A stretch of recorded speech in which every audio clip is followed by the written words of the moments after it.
Great. Good evening. Good afternoon, I mean.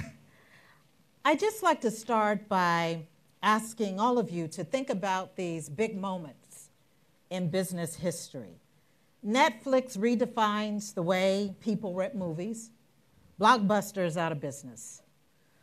Uber delivers fatal blows to taxicab industries all over the world, even convincing regulators that Uber is not a transportation company, it is a tech firm. Now we have Airbnb taking on the hotel industry. Hotel reservations decline and the verdict is still out. Arguably, one could say that each of these businesses were either a victim or a victor of an inflection point in their industries. And as CEOs, we all encounter these inflection points. Those are those defining moments where everything changes, something that forces your company, your organization to change. It could be a regulatory change that forces you to change the way you operate strategically and operationally. It could be shifting consumer preferences or economic shifts, but change is inevitable. Today's panel of CEOs, and I'm so glad I spent some time with them at lunch, very, very insightful and interesting. They have all navigated waves of inflection points in their business journeys. Alan Colberg, I'm going to start with Alan. He's been on the cutting edge, responding to seismic changes and competition in the insurance industry. Then we have Todd Pedersen and Adam Warby, and they are successfully leading in the ever-changing tech industry, where we know being disrupted or disrupting is just a way of life in your industry. And so in a short time we have, I'll start with asking you one or two questions, but then we'll turn it to the audience and close out. So I'd like to start with you, Alan. Intel's Andrew Grove, in writing about strategic inflection points, titled his book, Only the Paranoid Survive. What potential game-changing inflections, what's keeping you up at night, and how are you preparing for these inflection points?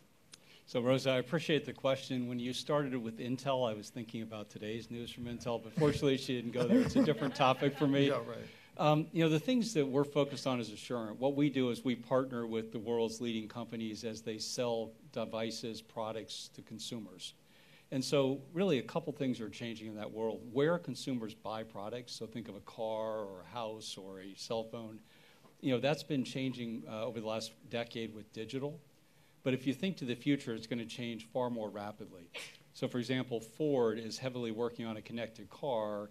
And if you look at where that's going to go, Ford will become the wireless carrier, right? Wow. They'll be able to be an MVNO. They'll sell you the cell phone. 5G will put Amazon into the mobile business. So one thing we spend a lot of time thinking about is where are consumers likely to buy things in the future, and how do we make sure we're there, wherever the consumer wants to go buy things. The second major change that we're focused on, and you mentioned three great examples, Rosa, is changing ownership models. So in the old day, consumers bought everything. That is fundamentally changing. And you can see it, for example, with autonomous vehicles. Gradually we'll have shifting of some ownership of cars from individuals to corporations. And so we have to be able to follow that shifting ownership. And it's literally every category. You go to China today, there's a sharing economy on umbrellas. So you just have to really think about ownership and how those are going to evolve. And then the final trend we're very focused on, Todd, you're going to talk about it, is connectivity. And as we think about the future, how do we support the companies that are doing connected home or the connected car? Because the reality is everything's going to be connected. That's going to fundamentally change the products and services. And so we're trying to remain relevant to our large partners as they change their business.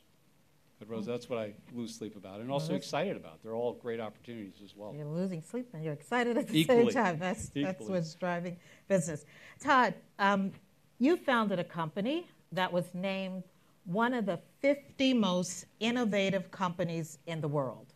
Now, you made the jump from startup to being acquired for $2 billion. And, but there are many examples of other startups who launched, and established companies who launch innovative products and they fail. For example, Google Glass. Google Glass proactively responded to what it thought was an inflection point in wearable technology, and within 18 months it was doomed a colossal failure. So apparently, maybe it leaped before it looked, I don't know, but you clearly got it right. What is your formula for seeing these inflection points? How did you know that the market forces would move from smartphones to smart homes, and now we're seeing massive growth. Massive growth. Well, the one thing I would say is we don't get everything right. And this might be a positive for us. We don't have the capital Google has to make massive bets on something that to me looked quite obvious. And when I say quite obvious, I never, and most of you would never walk around wearing Google glasses because you look dorky. And that's, like it or not, we have a little bit of personal pride. And so, I'm a little bit common sense based when it comes to making decisions on what things to invest in, what projects to work on, whether it is building new hardware technologies or new services platforms. So we're a little bit more cautious in testing up front to see if it really is going to work before we make major investments. What I would say is, my company has evolved dramatically over the last, 12 years.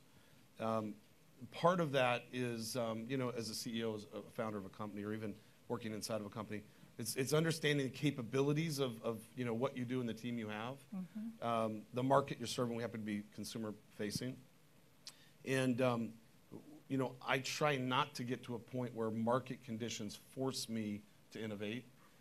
Not that won't ever happen. It hasn't really yet. We pay attention to the competitive landscape in a very big way, but I think that my team does a great job at looking at what we want to become and how we want to deliver to the consumers, and a lot of it is around this belief in everything, and not belief, it's happening. Everything is going to be connected. In our customers' homes, on average, there are 15 connected devices and growing, which is a great problem, but a big problem. It's wirelessly connected. There's Wi-Fi issues. There are hardware issues. The Internet of Things is quite different than an app. It's actually things. Things break, things disconnect, and so you have to have the capabilities to provide service or technical support on a real-time, 24/7 basis. So I think my company, my team has done a good job at looking kind of towards the future, and we have quite a few initiatives going on, and we're constantly testing and measuring those, and the ones that have good consumer reaction and we think are viable products or services, we roll out. But we actually are quite cautious even in the testing of that, and when it works, figure out how to duplicate it and then scale it. But is there a formula to this foresight? Because it sounds like a combination of faith and foresight, and a lot of companies say we test, but you must have your finger on the pulse of something that. Well, I would say I don't know that it's necessarily a formula, but it's a conversation. I have my executive staff meetings every Monday. We have a cadence around we call it our top 100 meeting, which are people from all departments inside of the company. Everyone, the top leaders, thinking about concepts and ideas that consumers bring to us, that employees have around changes that we should make, how we should deliver different services, integrations or technologies that we should build or buy. And so I wouldn't call it a form, it's more of a cadence. Yeah. And then, and this is probably true for both of you also, it's not necessarily what you're going to do, it's what you're not going to do. Yes. That's honestly the biggest challenge we have in our company is focus. We have tremendous amounts of opportunities inside them. It's a huge, it's kind of the last frontier with the consumer. We have smartphone, that became obvious, but homes haven't gotten truly smart yet. And we're just in the beginning stages of what we're going to be delivering to the consumer. We have potential partnerships, with Alan's company coming up in the future that we've discussed and contemplated. With You mentioned Airbnb. I mean, our product and platform is perfect for them and other, applications. So it's a matter of what to do and what we can do in a great way, deliver great, enjoyable services to consumers that makes their lives easier. But we're constantly pushing things out off the project list. So. Okay, Adam, let me move to you. Yeah. The brick and mortar retail sector is clearly at an inflection point, or one would say a series of inflection points with the rise of online shopping. Now we can click on Amazon and we can get everything from books to broccoli. And your partner and your company, Microsoft, you got together and you sponsored research on how retailers, brick and mortar retailers, should reinvent themselves. Now, I understand the study was very interesting. What should CEOs here take away from that study that you and Microsoft put together? Yeah, so just to quickly explain who Avanade is. We're a joint venture between Microsoft and Accenture, a global digital and cloud consulting business, about 30,000 professionals around the world now. Started up in 2000, so it's been in the context of this conversation, I think we're both trying to transform ourselves and help customers transform themselves as well, and retail is one of our big sectors. The study was pretty interesting. No surprise, I'm sure, to this audience that over 2/3 of the 1,000 or so CXO we studied said the store is going to be dramatically different, and whether it's a specialty store or a seasonal store. Fulfillment, that's over 50% of the people studied say fulfillment. You buy something online, you pick it up at the store. So it changes dramatically from the traditional view of things. Perhaps the less obvious thing is the role of people in the store, and particularly with the millennial generation being the majority workforce, how do you get them ready for that? So the key message actually for me, and it's not just retail, is actually this whole thing about the employee experience affecting and being fundamental to customer experience is the root of success, really. So in the case of retail, you can use technology to train people via video. You have to get them ready if it's a seasonal store, as I say. But that connection between employee experience and customer experience is what we spend a lot of our time doing, whatever the industry is. I'd say you all have to be very good listeners, like what you're saying. You integrate the information, you're listening, and have a good notion about what the market wants, what people want, and focusing on experience. So now I'm going to go to the audience. This is an excellent panel, everything you wanted to know about navigating inflection points, preparing for change, from people who've taken the jump. Any questions?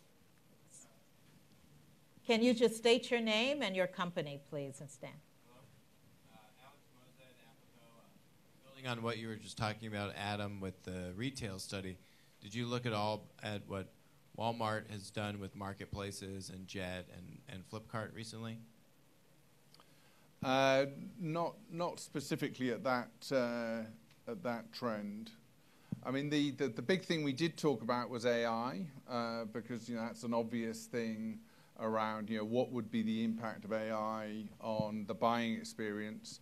And again, I think one of the big themes that came out there is over 2/3 in this case of the people in the study felt and viewed that technology could help the emotional connection of their customers to the products and services they were selling. And I think it's one of the, again, not the intuitive thing, that there's this fear, I think, in a lot of us that technology is taking the world over. We've talked about it today, and the robots and machines sound sort of unemotional. And yet people, this combination of humans and machines, I think, is the theme that's really, I think, coming through very strongly. And I say sometimes, we focus on programming the technology. We've also got to program our people to work with machines and think about what does it take to have an emotional connection, improve that emotional connection between customers and our products and service using technology. Don't let the technology take over.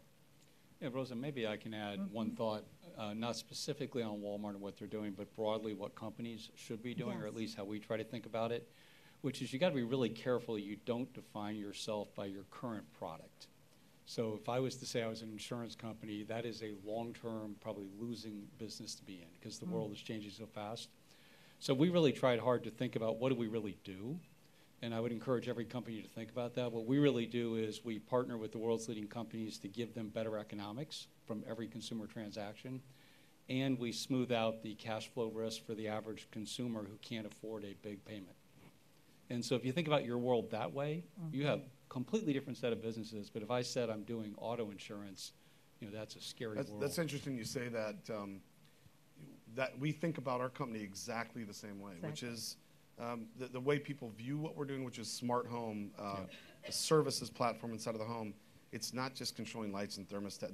That is one thing we do, but it's not what we're going to be doing. Exactly. And to disruption, I was thinking about it while everyone was talking. We are constantly trying to disrupt ourselves.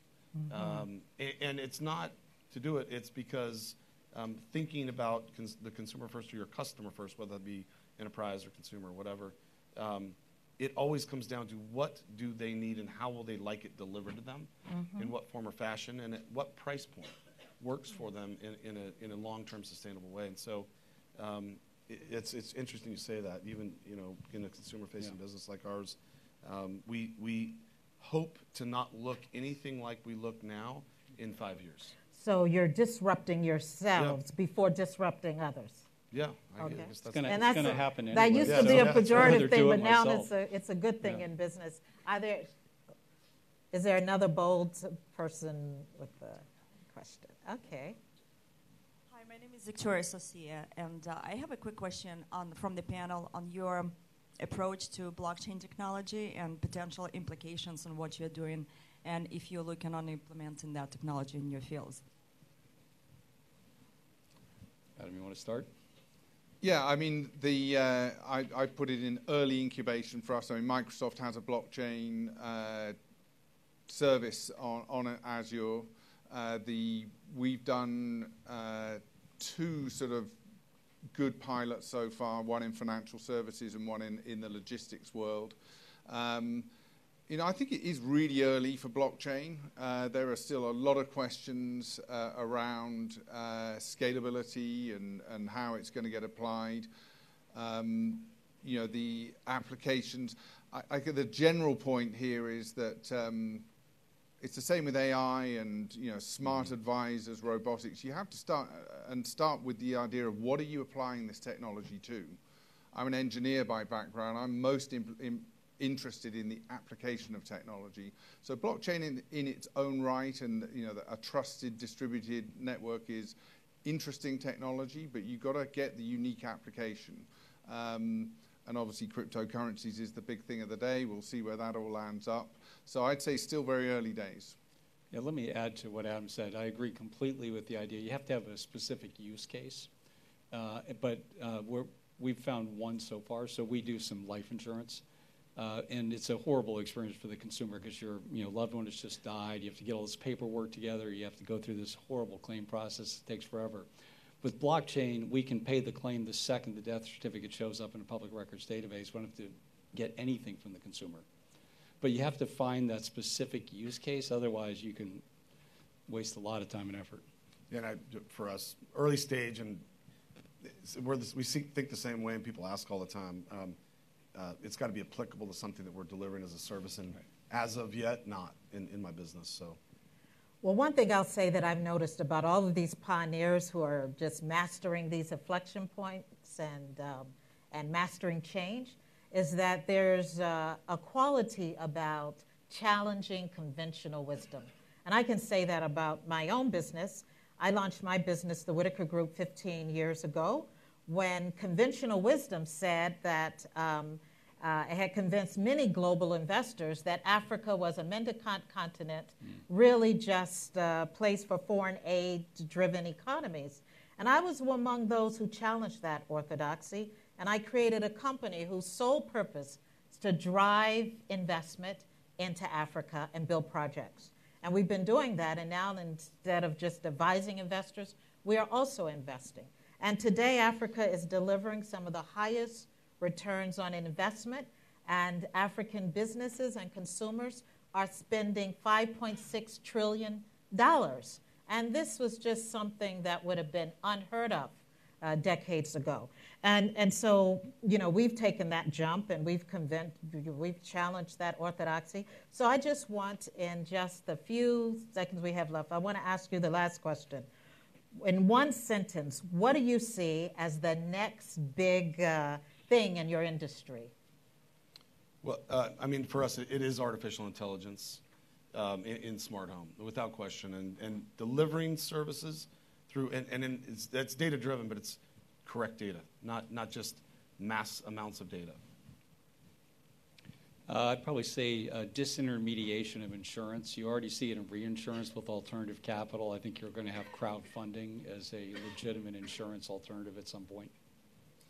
I'm with Todd, really. It's all about the data. I mean, the AI is only interesting. It's only as good as the data you reason over. And, you know, too many of the AI projects are about sort of robotics and things like that. If you want real learning, you've got to have great data. And we're working with one customer at the moment who's, you know, been a product provider